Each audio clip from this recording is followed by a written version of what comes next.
We're close, Bill. Bill? 30 seconds.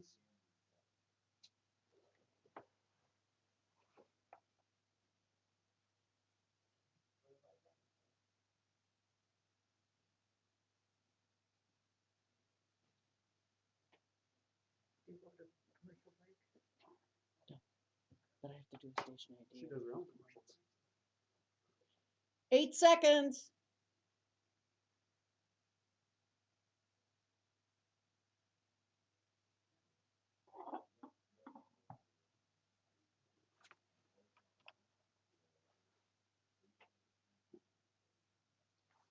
We're now past 7 o'clock, according to the clock in here.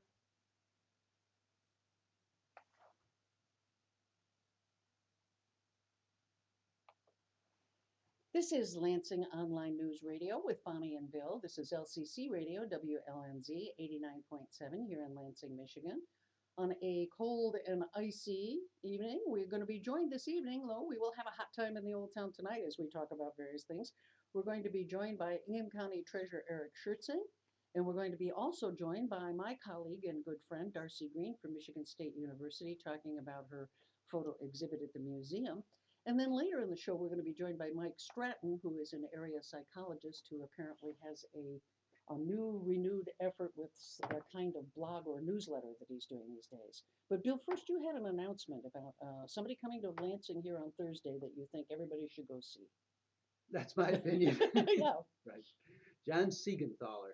I don't know if people will recognize that name, but I know you do, Bonnie, but John Siegenthaler was the editor, general manager of the Nashville Daily newspaper down there. And interestingly enough, two people, very famous people worked for him. Do you remember? You know one.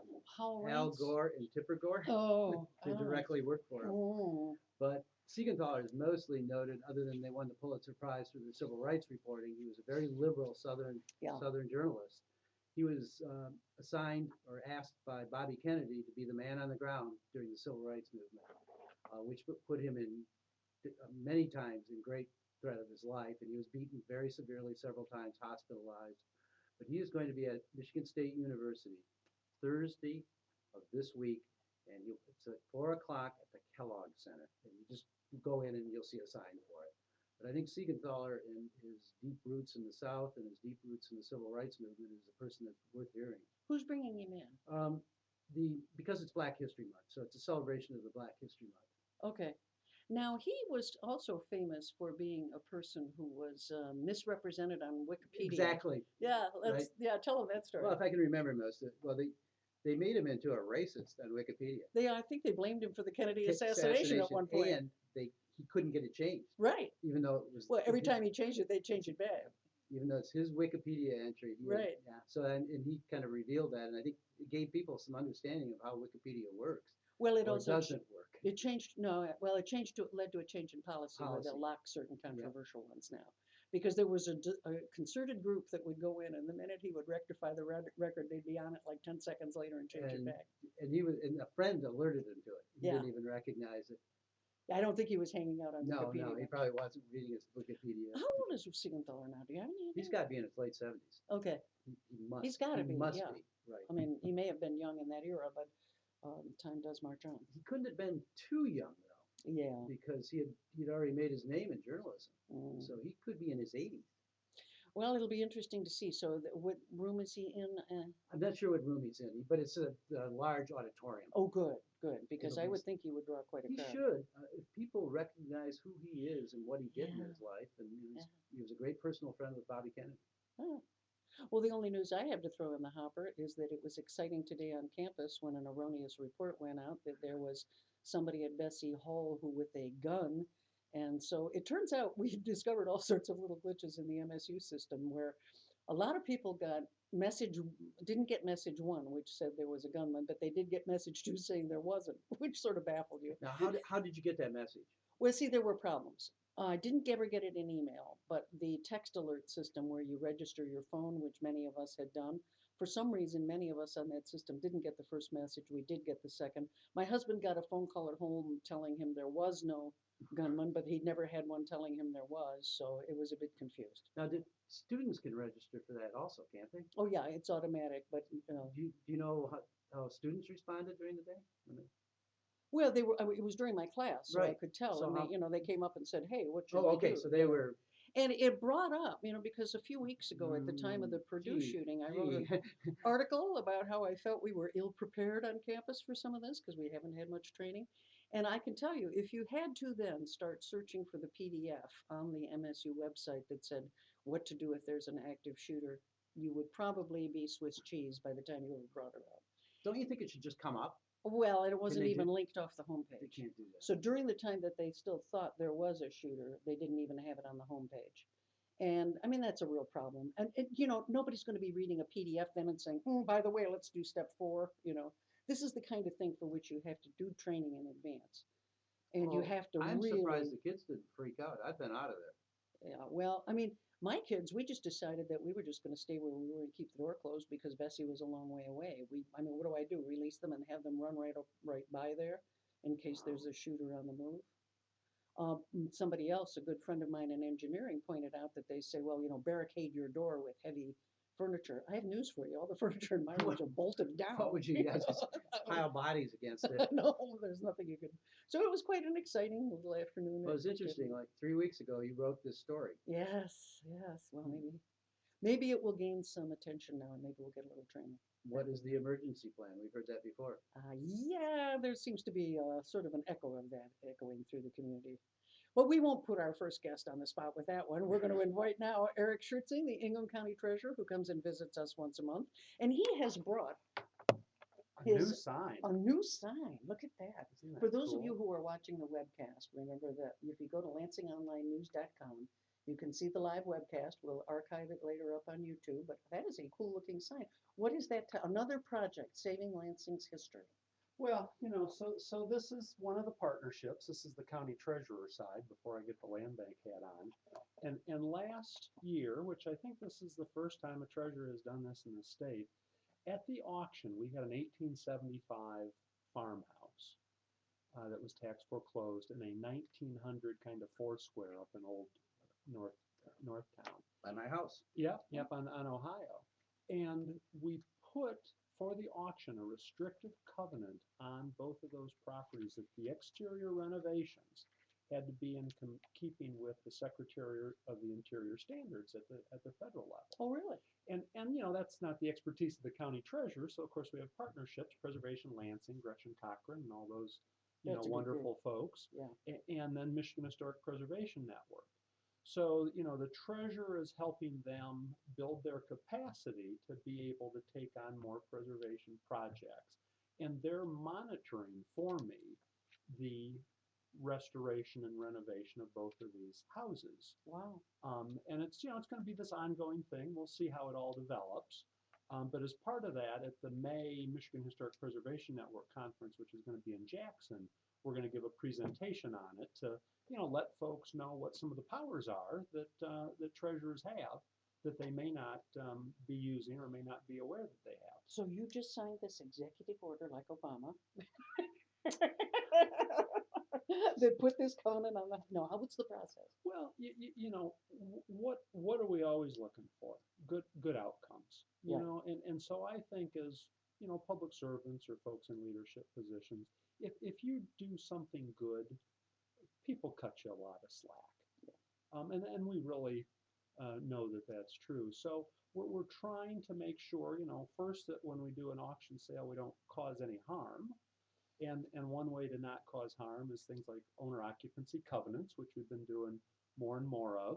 Statute doesn't say thou can do those type of things, but it doesn't say that you can't. Right.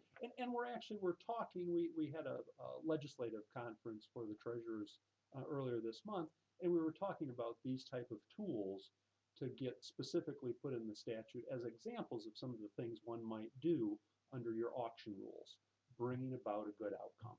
And I think one of the other advantages, and I know you're not totally into this yet, but because it takes a long time, is you could be tearing down houses that are incredibly historic.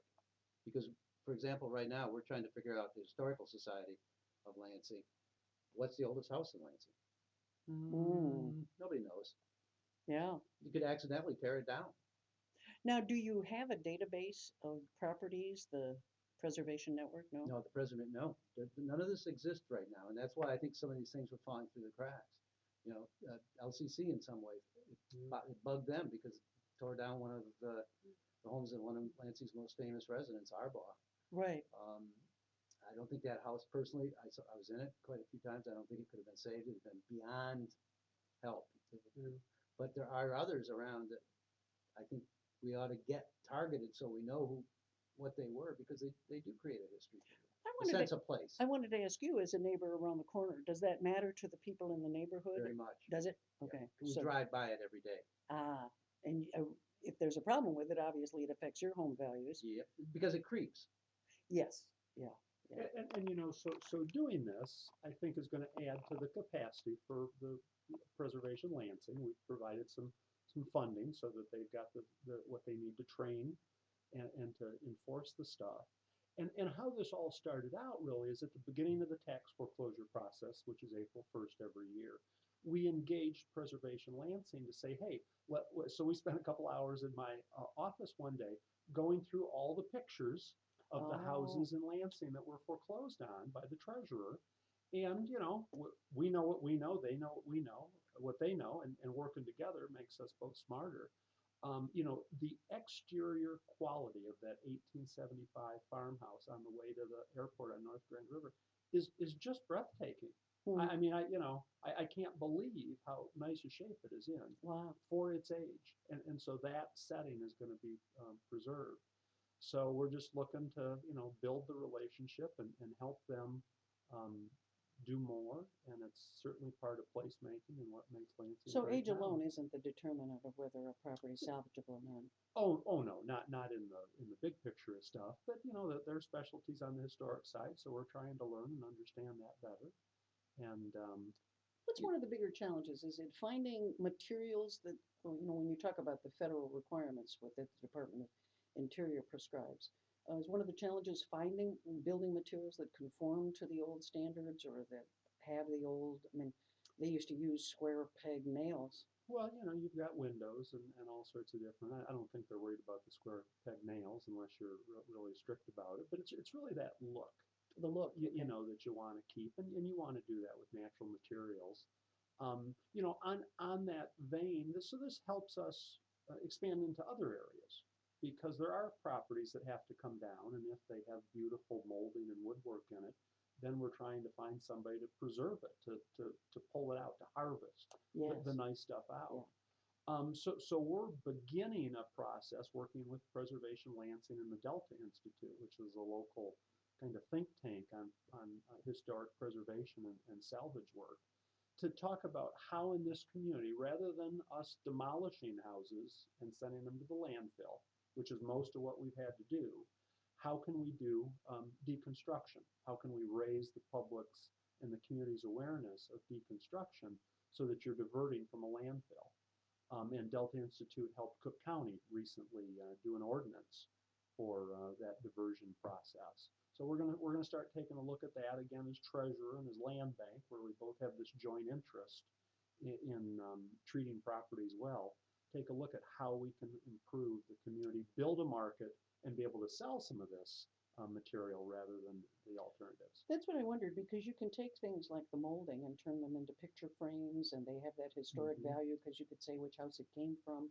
But you have to build some capacity in the community to be able to transform those into marketable items, or have a retail outlet where you could make them available. How are we there yet, or is that something that has to be? You know, I think that's part of the study. We've certainly had some conversations with that. For a number of years, I've been talking to folks about that, hoping somebody raise, hey, I want to do that, or I do that. Be a cool shop in Old Town. Oh, absolutely.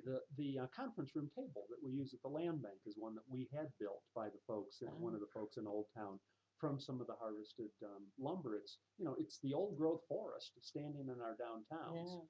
To not reuse it is really a shame. Yeah. And it's kind of surprising. Like tomorrow morning, I'll be at the MSU Recycling Center, which is really Sure. good about recycling things that sometimes shouldn't be recycled, that they probably have historic value. However, they have, I don't think they have them anymore, but they had a dozen tables that came out of the Kellogg Conference Center down in Skull Lake, Mm. the original home of Kellogg. These were the most beautiful conference and the largest conference tables I've ever seen. Wow. And they're like $200. Wow. Somebody Wow. saved those, and they do have some historic value. Right. I mean, they're quite interesting, and I think there are things like that around the community. Habitat for Humanity took some of the material from the Arbol House, and I was able to get one of the newels from the stairwell that we'll use in a historical display with the Historical Society. I mean, it's a little piece, but it's part of that home. Yeah, it's important to be able to recycle those things because certainly going into a landfill doesn't do anybody any good. Well, yes, go ahead. Well, another, because you're talking about the oldest, house in Lansing.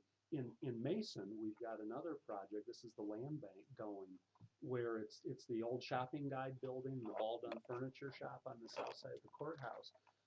We're working with Kincaid Henry Building Group, and they and us working with them, Michigan Economic Development Corporation in the city, have lined up a $2 million plus redo of that entire property. That 3-story building is the oldest commercial property, at least in the city of Mason. It dates from the 1860s. Wow. And when that first came into tax foreclosure, I mean, this is something that had been decaying and let go, and eventually I foreclosed on it in tax foreclosure.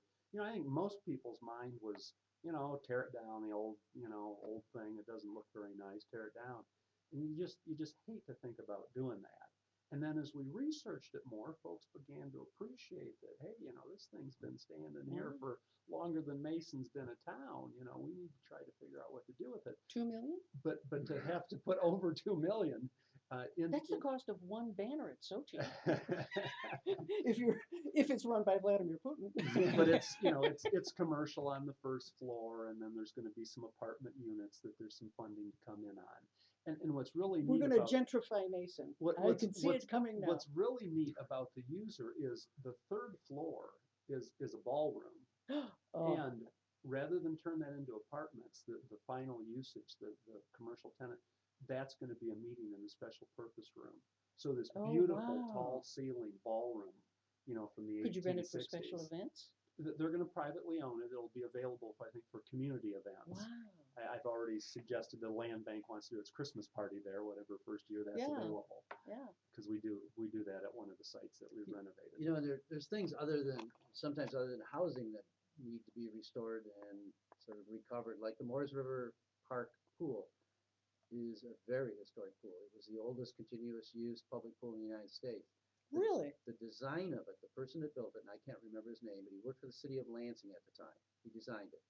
Well, after he designed that pool, he went into private business and designed 60 or 70 more just like it across the United States. He became very wealthy with that pool design. Is it one of those that has a design mosaic, or is it just a No, plain it's pool? the exterior of the pool he designed, and it was a way to save money. It's the way it's built, and it looks different because like your changing rooms and things are below the pool, right? So it has to be built into the side of a cliff, basically. Oh, really? But this man went on to become a genius in pool building back in the 20s and 30s. Well, that's very cool. And there's a house just 2 houses down from mine that was built in the 50s that should never be changed because it is the classic 1950s modernism home. Little simple, home. We do have a really remarkable array of different eras in architecture around this community. I mean, all the way from the Frank Lloyd Wright homes all the way to the historic homes. Any more news from your land bank site that we ought to know about? It's been another great year. We've closed on 7 or 8 houses already this year, so we're going along and doing a lot of good stuff. Big part of what we're doing is looking at the standing inventory of houses that we have. We have about 250 of them, and trying to figure out what might be a rental, what can be rehab, and then what might go into this pipeline of demolition or hopefully deconstruction. But You sound like a postmodernist, deconstruction. Did you see the project that the city of Detroit has? It's almost completed of photographing every structure in the city. I heard about it. I heard about them doing that. Yeah, and then it sounds like they want to tear them all down because they've got 80,000 that they're planning to tear down. They're trying to tear down 450 a week. Right. They ran into a problem the first week because one of the houses they went into had 100 tires in the basement. Sort of kind of hard to get rid of tires. Yeah. And it's not cheap. No. So I mean, but And there are 450 community groups that are concerned about how they're prioritizing, so I think they may see that process slow down. I'm not too sure it's gonna go the way they think it will, but we'll see. They certainly have enough, I mean, that's one of the dangers, isn't it, Eric, when you end up with so many abandoned properties that become sort of attractive nuisances for all kinds of community problems. So it's really, it's a tough balance. Well, I think the unfortunate thing probably, unless it really gets slowed down, is that they're probably thinking demolition. I mean, Yeah. it's the cheapest unless you go to scale, and it's the fastest, certainly. So I don't imagine there's going to be a lot of saving. Maybe most of the houses are so far gone that there's not much to save, because if a house has been vacant for 20 years, it's pretty hard to have much to save. Well, thank you so much for giving us the update. I'm excited My about this pleasure. reuse of older homes, tearing them apart We'll, rather we'll, than we'll, tearing wa- them yeah, down. we'll want to talk about the deconstruction stuff. That'll Very be a interesting. noticeable process to engage the community, because we can't do it alone. Yeah, that'll be an expensive and interesting process. Thank you very much, Thank you, Eric Eric. Schertzing. And now we're going to change. I'm going to try to focus in my camera here on my friend and colleague, Darcy Greene. This is LCC Radio, WLNZ 89.7 here in Lansing, Michigan. And Darcy and I were talking, and this project that she's been involved in for so long, she actually gave me a private showing of some of the photographs early on. There's so many moving pieces in this project that it's quite interesting. It depends on which way you approach it from. Darcy was herself a Peace Corps volunteer who went to Africa, went to what is Benin, and she spent time there. She became aware of, along the way, the work of a photographer, Pierre Verger, who had done remarkable photographs from the community. Then, as in her work as a photographer here at Michigan State and teaching photography, she got a grant to be able to take Verger's photography and recreate it. Go back to the same places where those photographs, those famous photographs were taken, and try to take a look at how you would reimagine them for today. So it gave her not only an opportunity to look at these photographs in a new way, but also to harken back to some of her memories. It was a reunion for you to go back to and meet people that you know. Tell us a little bit. Well, I guess we'll start with, what was your trip like? Tell us a little bit when you left Lansing and went back to Benin after all these years. Oh, it was with great expectation, and of course, You move the mic a little closer. sorry. Oh, okay. Great expectation. I went with my husband. The two of us returned. He had been a Peace Corps volunteer at the same time. Oh, really? That's actually where we met. How does a girl Wow. from Seattle and a boy from Boston get together? They meet in West Africa. Wow, that's amazing. So, and we were in the same region of Benin. At the time, it was called Dahomey. And that was the ancient kingdom. The area where we were is, and Benin is located on the west coast of Africa, and it was a predominant area of the slave trade. So many of the experiences of black religion that we have, and voodoo in the western North America and in South America came directly from Benin. So when we returned to an area that we knew fairly well, because we had lived there for 2 years. What did you think? I mean, what was it like economically and culturally the first time, and have things gotten better or worse for the people there? The areas where we went is we lived in small villages, and I returned to my village. Wow. And it actually, although there had been growth, it had gotten larger, and there was a school there now. People still were just farmers and sold their produce at the local markets. So life hasn't changed that Life much? has not changed much. Wow. It's an interesting little story. We took we got a driver from the capital where we flew into, and to drive us to the town of Abomey, where I was going to be doing my research. But I talked them into stopping at my old village, which is not on the main road. Once we got to the general area, then we had to go down a little side path, and it was still just a path, not a paved road. And I got into the village, and the village basically built from the inside out. And so where I lived used to be the outskirts. Now there's a new outskirts. So we got out of the car when vehicles couldn't go any further. And the village people came up, and the little children, because they were curious at who had arrived in a vehicle. And I'm looking at them just in all these sort of 50-year-old women's faces trying to figure out, did I Who do I remember know? them from before? And they're looking at me. And finally someone said, Darcy. Oh my Oh, God. Oh wow. pretty freaky. Oh. And then Oh. Jacques, Oh. because my husband's name is Jim, and they called him Jacques. Ah. Jacques. And 40 years later, Wow.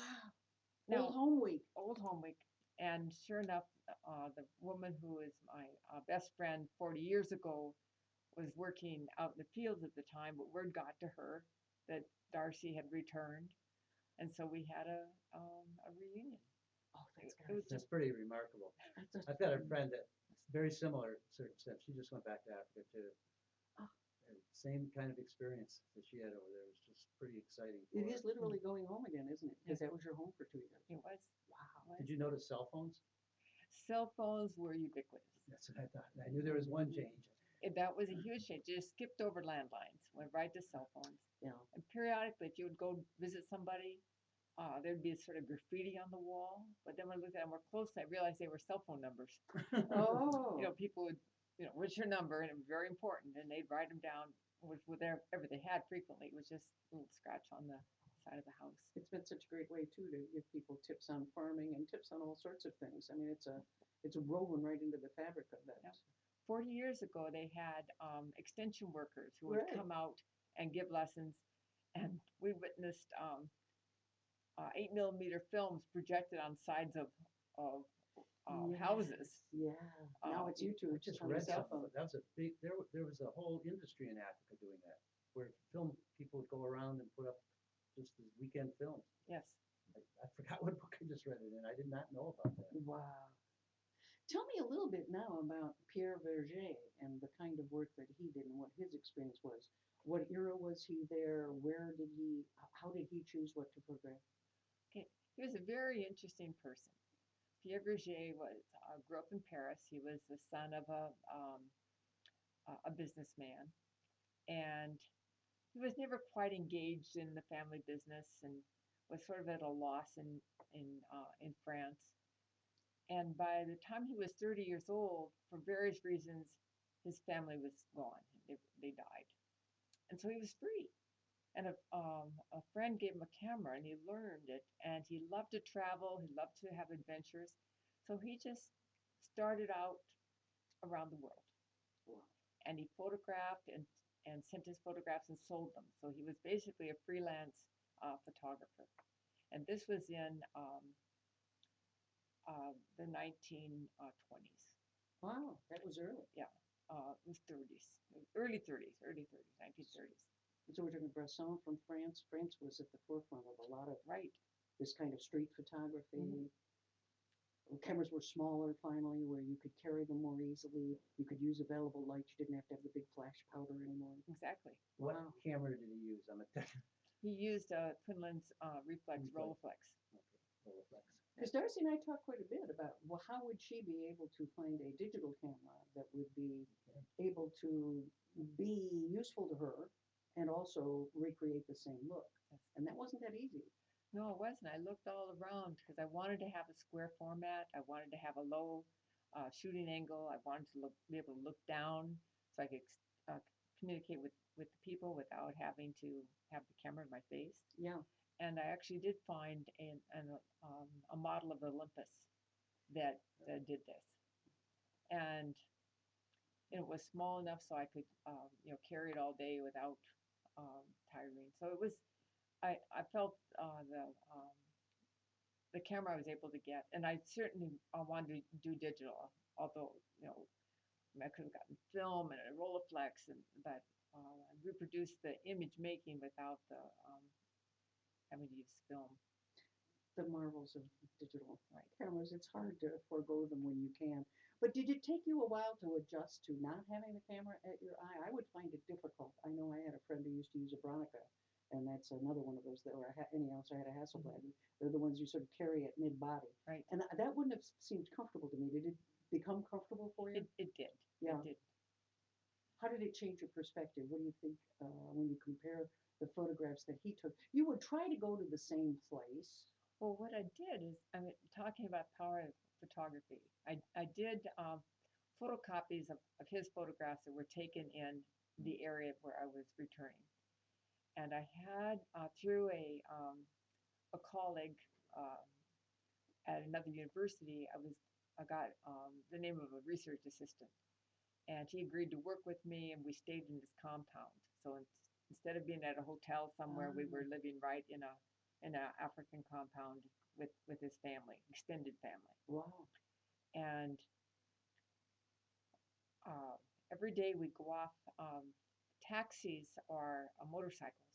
There's a whole business of these motorcycle taxis. And so my research assistant had his motorcycle, and then we would flag down another one for my husband, and off we'd go.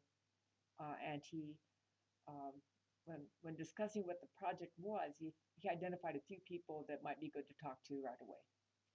And so I went with a notebook of Verger's photographs taken in this I area. saw that notebook. You had the photographs in the notebook. Right. And you kind of mapped out where you thought they might be. Well, I had no idea where they were. We knew the town.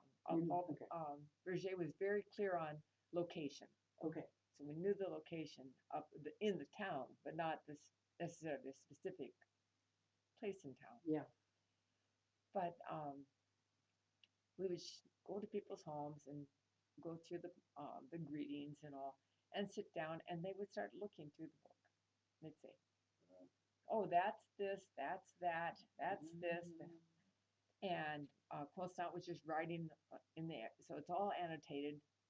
And we said, "Well, how do you know that was taken at that year in that place?" And he said, "Because I was there." He was the research assistant, the assistant, Wow. the photography assistant of Verger. This Oh. one man, Mr. Nodichau. Wow. In my show, there's a portrait of Mr. Nodichau. So we went from that experience of basically being able to identify a lot of those photographs to some of the locations. And when we arrived at this particular compound, the Gedegbe cult house, and Rook, the son of the man in the photographs, Verger's photographs, was kind of serious, not really engaging us very much, and just sort of being available because he was asked. Anyway, so when he started looking at the photographs, then he just came alive, and he said, "Oh, that was here, that picture's here. We still have that icon." And I said, "Really?" And he said, "Come back tomorrow, and you can see it." I I've said, seen "Really?" that photograph. It's Yeah. amazing. I said, "Really?" And he said, "Since Verger, my father showed this icon to Verger, I will show it to you." Whoa. We never would have had access like that without the photographs. Oh, that's wonderful that they still live on, isn't it? I mean, Verger's long gone. The photographs are still here. They served as your passport, really, back into the community. Exactly.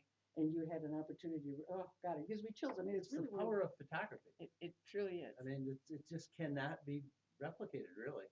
And one of the other things that I'm so delighted about is, to me, this is what universities are for. I mean, this is what they're all about. This is a heart grant from the university. And this is the kind of project that just gladdens my heart, that I don't see any other way that it would have been possible. And because it gave Darcy both the resources and the time to do this. This is, I mean, when you look at the time that it takes to identify, find the person, find the right contact, plan the trip. If you did it as a slapdash, you would come back with very little. It would have been a much different experience. Well, when I was planning the trip, I identified 5 potential locations based on the interest in the photographs. So I'd want to go back to a particular place and get a particular photograph. But starting in Albume and realizing how difficult it was with a research assistant and with being able to show the photographs to people to get in. You're not going to just drive into another village with with my research assistant who isn't from there and I have the see. same access. It would have Yeah. taken a lot more time. Where are the photographers' papers? Are they located in a central place? The photographer's work is in Salvador, Brazil. That's where his archive is. He actually, in his world travels, just had no reason to go back to Paris and decided Salvador spoke to him, and that's where he spent the rest of his life. This is LCC Radio, WLNZ 89.7 here in Lansing, Michigan. We're talking with Darcy Greene about the project that she did. It's called Revisiting Verger's Dahomey. And I kept wondering what that name meant for a long time because Dahomey I was not familiar with that at all. But it's talking about her going back and recreating the photographs of Pierre Verger that he took in what was then called Dahomey and now called Benin, which was the place we found out tonight. I hadn't really known that she met her husband there as fellow Peace Corps workers many, many years ago. It's really one of those perfect circle stories. Oh, wow. It How wasn't long- a French colony, was it? It is. So they spoke French? Yes. Oh, okay, I was wondering how he managed to go through that. Right. The national language is French, the whole French colony, and then of course the local languages. Dialects, yeah. What kind of projects did you do while you were there with the Peace Corps? And did any of those projects survive? Could you see the work that you had done? Or The project I was doing was called Girls Clubs. oh, The Department of Agriculture set up these little girls clubs because the girls in the very rural villages had very little chance to go to school. The schools, they were all paid schools. They were usually centralized, and so children from my village, where there wasn't a school, would have quite a ways to go to get to school. And prosperous farmers would send their daughters and their sons. Moderate farmers would send their sons, and poor farmers wouldn't send anybody. Yeah. So the girls got shortchanged. So it was the Department of Agriculture that decided to set up these girls clubs, and we taught a bit of French, child care, gardening. I think of it as a little finishing school. yeah. So the girls had something. That was back when government was nice to people. We just invest in I don't drones. think we better go there. We just I get a invest little in bit too drones now. talkative. That's the only photography we do. We send the drone over with the camera. Unfortunately, no. That was a wonderful era. I think anybody who went through the Peace Corps in that era, many of my friends did. They came away so moved with all the work that they did there. Now, did you run into any of the girls who'd been part of those clubs? Yes. Oh. Yes. Did they talk about what it meant? Um, A bit, maybe. They remembered me. But they didn't. No. No. That would have been. Over the top. What's French for grouchy lady? The teachers, come on. Did you shoot any original photographs for yourself? I Kind of did. replicating what the famous photographer did? Well, I photographed. In new places and different places? I isn't it? did. Yeah. I did. But it was mostly, needed to, get what I went there for. But there were other ceremonies I got involved in, people that I met. I was making portraits.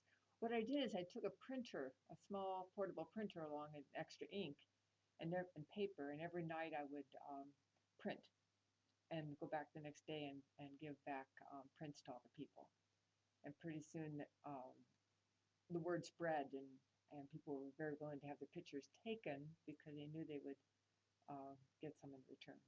In addition to the difference between black and white photography and color photography, you could tell too from the dress that the women now wear much more colorful clothing than they appeared to have in that era. I mean, that was one of the things that struck me was the patterning in the fabric is very different nowadays than it had been at the time that Berger was there. I think it was the photographs he took more Oh, okay. because he was involved a lot with the religions, the Vodun, voodoo. Oh, so they were more austere? Austere, or they're wearing local cloth, local tie-dyes. Ah. Because when I was there in the 69 through 71, and his photographs are basically in the 48 to 58. Wow. Yeah. And the same fabric was there when I was there. Oh, really? Right. So I think it was mainly the fabric that was used in particular ceremonies or with the people because they were working in the fields or making bean cakes in the market. So they weren't dressed up. But had they dressed up, they would have been wearing the similar colorful cloth. What was the biggest surprise to you when you went there? What surprised you? You had certain expectations. I'm sure you spent a lot of time thinking about the project in advance. Well, I wondered what would change. Mm-hmm. What would change? And I think what I discovered was that tradition is so strong there. And even we spent 2 days at a ceremony. Ceremony took 2 days. And there were young people there, and they had their cell phones, and they had logo shirts and things. But when an elder would look at them, or snap their finger or do signal to them, they were right there on their knees next to them, taking the orders and going away and coming back with whatever it is that they were summoned to do. And as the ceremony went on, people played their roles. It was just the adherence to tradition was very nice to see. Do they still practice voodoo? Oh yes. Okay, I thought they did. Yes, and in America, and I'm not an expert. I'm an observer, and I lived with it, but I'm not a researcher in the area of voodoo. But in America, we tend to think, oh, it's got something to do with dolls and pins and evil. But I'd like people to think of it more as the American Indian or even the Catholic saints. If you lose something, who do you St. Christopher somewhere around. It's the same thing. The different gods have different purposes, and you use them for those reasons. If you wouldn't mind, I'd like to bring in our other guest at this point, psychologist Mike Stratton, because this kind of culture and tradition can be particularly healing. And really, I mean, seriously, that's part of what we're lacking. Oh, yeah.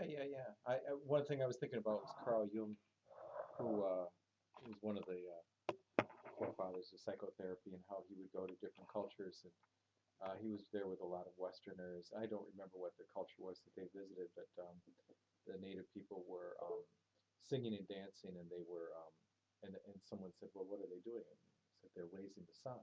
They have to get out here and do this and raise the sun. And the Westerners were laughing, and Jung thought, we are so poor to think that we don't have a relationship to nature like these people do, that it's essential for them to get out and sing and dance and raise the sun up. So, yeah, I love that stuff. We all need rituals. We all need ceremonies, and we don't do enough of it. And the ceremonies we do in this culture are very different. Give us a good example of one, let's say. Oh, sports. Sports are a big ceremony that so much in this culture does. But other things, weddings, things that are more connected that you would see in all kinds of different cultures. There are probably a lot of birthing ceremonies. There's all kinds of different ceremonies that are connected to the different rites of passage throughout the whole lifespan. Peter Morris, who's been a frequent guest and writes about baseball, talked about how baseball was the one sport that the family went to and women went to, and he always said that's why he thinks they called it home plate. Oh yeah. And Yeah. because, yeah. which is kind of interesting, the idea that it's more welcoming to both sexes. But it's a kind of tradition that, I think maybe we feel a little the poorer for it. Maybe we romanticize it a bit too much, but I mean, I do think we feel a bit the poorer for it. Can you tell us a little bit? I don't want to lose this piece because I know visitors, people who will see the video and also listen to this radio cast will want to know where the show is and where they can see these images. Yes. The show is at the MSU Museum. Now, this is the one on Circle Drive across from the main library. The one where it's hard to park. So where should they park? Park in the and on the weekends I'm sorry. On the weekend the ramp is free, but park on the Grand River ramp. Okay. And walk across. Yeah. And just walk across Circle Drive. Okay. No, there's no parking at this museum, but it's open. I think at least 1 to 5 on Saturday and Sunday, and during the week it's open. And the good news is the show will be on for a while. April 27th it goes down. April 27th. So and that's in addition to the photographs, there's objects. There's Ah, objects. There's when you look in a photograph and you see people wearing cowrie shells. There's all these decorative beads and shells. You can see the cowrie shells in a case. The farm implements that the people using in the photographs are in a case. The pottery. So you have an opportunity to not only see items in the photograph, but those same items are in some cases, as is the fabric. I would like to talk a little bit about the student help that you had too, because I can see how this becomes a continuing chain, and that what I can see a student wanting to do that maybe a decade from now and go and repeat the same thing. You had quite a bit of help from students. I did. I had two research assistants last year and two more this year. They were very involved in doing researching the topics. You know, who, for example, Hevioso is a god of thunder, and so they looked him up and found out different things about them. They also helped plan the exhibit. Went through the photographs, did editing, did some printing. Um, I did the first prototype of the catalog and are working on the website. So there's lots of opportunities for students to get involved in various faculty projects, but certainly this one. How many photographs did you take? Do you remember? Oh, Thousands.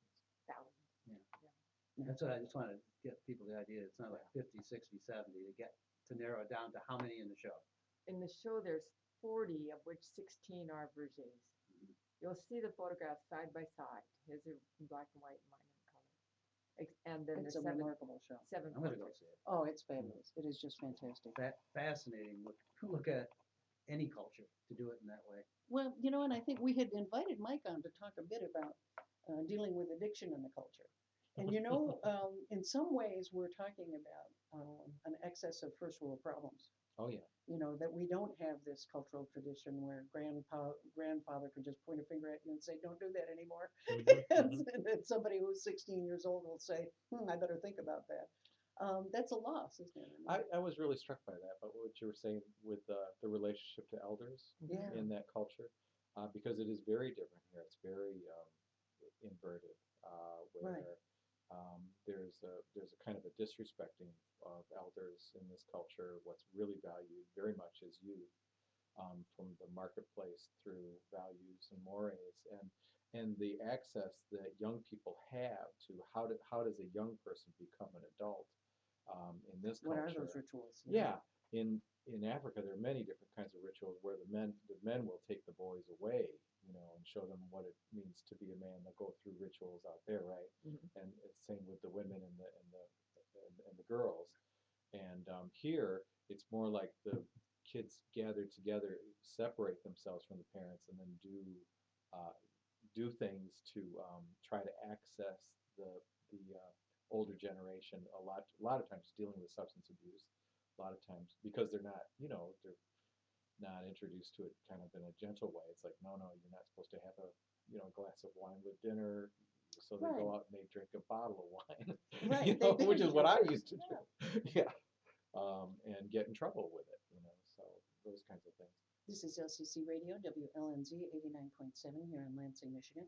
So, Michael, how can we maybe reintroduce some of those rituals into our society here? What's the path?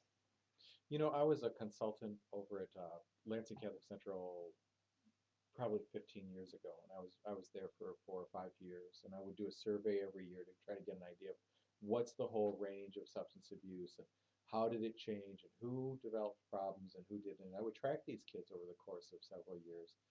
And actually, the substance abuse rate went down 30% over the course of 3 years of my involvement there, which was pretty cool. But I realized at some point the whole culture needs to change. The whole culture about what is fun, what's enjoyable, because it is so much a rite of passage at this point to get into taboo activities. It's so, I'm cooler if I do that. I want to have that experience. And one thing we know from the research now is that kids at age 15 or younger are 5 times more likely to develop serious substance abuse issues than if they wait until they're 18. Yeah. And how can you change the culture? So I mean, it's a good question, Bill. You don't take up smoking at 25. Rarely, No, rarely, you don't. rarely. You experiment as a teenager, and Yeah. you know, a certain number of you end up as smokers. You sound like you have experience with that, Bonnie. I know a lot about it. I mean, I worked in many programs in policing and knowing all about the dangers. Yeah. One of the challenges is that I'm always as good as not. Used to be as good as the last book I read. Now I'm as good as the last Frontline I've watched.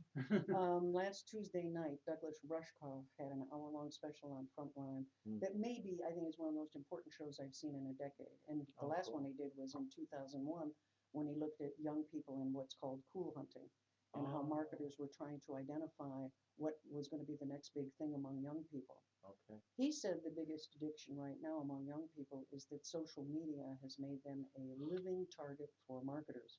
Yeah. They are now busy marketing to one another. They've been completely turned into consumers. So rather than being independent actors with passionate beliefs about different things they want to achieve, it's I am identified by which brands I like online, which brands and people like me back. He had one young woman who has devoted her life to tweeting about the Catching Fire movie, the part of the trilogy that is coming out. And when one of the actors tweeted back, I mean, that was the ultimate experience for her life. And I think that's the danger. We live in this commodified celebrity culture. And we're feeding this poisonous culture to kids that I think is really the biggest addiction problem we've got. Yeah, well, when you look at what's going on at that age, you know, kids are trying to form some sense of identity, and then they're also sensing some form of community. Yeah. And those are two big issues, and they're in balance and in conflict with each other all the time. And so, what one real easy way to do it is, hey, I'm going to wear this clothing, or I'm going to listen to this music, or you know, I'm a part of this tribe versus that tribe. That kind of either or thinking, and it is interesting. I'm going to have to catch that. What's the name again? This one is called Generation Like, and Douglas Rushkoff. He has a book out called Life Inc. Okay. About how we have turned American life into we're now following a corporate model completely. Yeah. And it's very frightening to him about what that means. I think in particular what we're seeing with young people is the crushing power of social media to bully them. There's the anonymous troll out there who can say ugly things about you. I watched a whole discussion with some women recently where they were talking about the fact a lot of professional women are getting this kind of abuse. They have to do social media as part of their job, outreach about promoting things and marketing things, and they get this terrible abuse back. And most people just say to them, well, then just get rid of social media, as if they could. Right. Look at our sports teams right now. Yeah. It's a huge debate whether they should be on Twitter. Right. And they have to be. They have to be. Yeah. And then. But then they get literally assaulted, you know, and threatened. Yeah. That's a strange. It's a brave new world. It's totally new, and it's stuff that we have not dealt with before. And if it bothers athletes who you think are sort of stable, which we kind of know aren't too, but I mean, or professional athletes. The themes of identity and authenticity, I try to weave those into all of the classes that I teach. So last week with my innovations class, which is a very sophisticated class, Bill has visited there, very talented kids. I showed them the Rushkoff special because they put it up online the day after. And the first thing that one student said to me is, I have never felt older in my life. This is someone who's 21. Wow. Because he's looking at 16-year-olds here. I hear all that. And the other one said, I feel gray hair growing. Another one said, my brother is like this and all of his friends, and it scares me. This is a different world. And it is a different world. It's changing very rapidly. How do people keep up? It's social media, and it's also, well, there's just so much video coming at these kids, video games all the time. If you ask them to, you know, just keep track of, you know, how many hours you spend a week on video games. It's a full-time job often. Right. They're spending, you know, 20, 30, 40 hours a week playing video games. Even when they're talking. Have you? Yeah, right. I got lost in Grand Theft Auto myself. Well, and I have too. I I decided I need to know what's going on, so I did a little bit of that. Yeah. I devoted 6 weeks of my life to Legend of Zelda. Have you seen the movie Her with? No, I'm afraid to. Oh, it's so great because the Joaquin is he plays a character in the future, and they have video games too. And he's Yeah. sitting in his apartment, and what instead of doing something with this with his hands, he's doing this like a little hamster in front of it. And we have changed to become this visual Chicken. culture. I sent a stat to Bill last week that the number of views on video now is up to 7 billion per month, and God. that's more than the number of people on the planet. Yeah. We're now seeing that consumption of video on YouTube went up 50% last year in Mhm. 1 year. Mhm. We're having to figure out how to tell things visually in a way that we used to use words to do. Yeah. How do you incorporate that visualization process into the work you do, trying to help people? How do they find their way back? I read my way out of a lot of trouble in my life. Well, I think that's a great point, and I'm involved with doing something on the web right now to try to use it in a different kind of way than I've used it in the past, or that part of the problem is there's been so much misinformation that's been given to kids for so long Yeah. that they discount a lot of information. So, take marijuana for instance. They've heard for so many years like, oh no, this is horrible for you. It's damaging. There's no good uses for Reefer it. madness. Reefer madness. That was the model. It's in the same category with heroin or cocaine. You get caught with it, you're going to go to prison if you get caught with a certain amount of it. Well, I think we've reached a tipping point now where most of the people say that's not true. That's clearly not true. And not just that, but it's clearly beneficial for a lot of medical situations. Very beneficial. And I think that what we'll see in the very near future, we already seen it with Colorado and Washington. I think we'll all see it being legalized. But with some of the people that I see, for instance, they will have problems with it. So I've developed a website called droppingpot.com, which is an ongoing blog. It's ongoing information. So it's going to be a combination of my own. Is it a newsletter or is it a blog? Well, it's initially a free report. When people sign up for it, they get a free report, and then once they're signed up, they're going to get the blog on an ongoing basis. So The blog it posts just- are posted. I couldn't find them, but I did sign up to get the Oh. newsletter.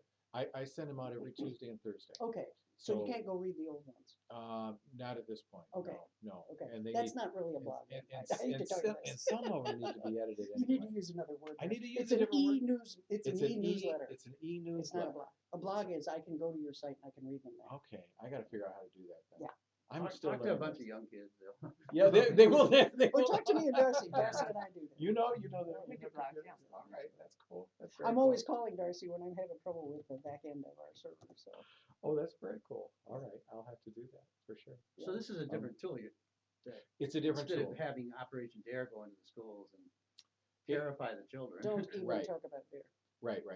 Yeah. So what I've been in the process of doing is creating several videos that I'm going to kind of drip out over a period of time. Deb Hart helped me put these together, and Ron Stratton put it together, and Jim Alfredson donated music from cool. Organissimo. Oh, he's fantastic. So yeah, they're just little commercials just to drive traffic, to get people to start looking about it.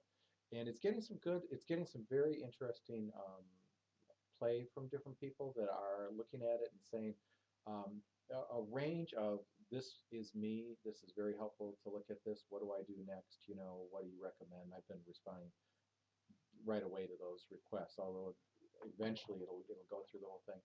And also some interesting defensiveness of people saying, how dare you say anything bad about marijuana at all? That none of these studies could possibly be true because it's completely, it can't do anything but help everybody. So, but that runs about 4 to 1 positive versus. I'm probably closer to that defensiveness. poll. Yeah. You'll probably get a bit of an argument on me because I think that the Patrick Kennedy model, people who've had very serious problems with substance abuse, I think, overvalue the role that addiction played in their lives in some ways. And I think they exaggerate the role that marijuana played as one of the mix.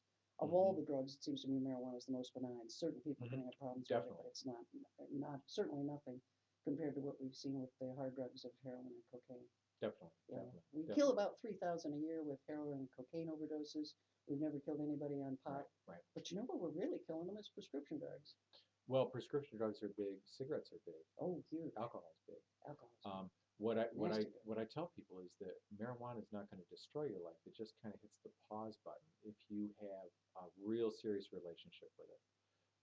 And so that's the issue that I run into. People who they didn't finish school, they got a job at a shop that they are still in 10 years later.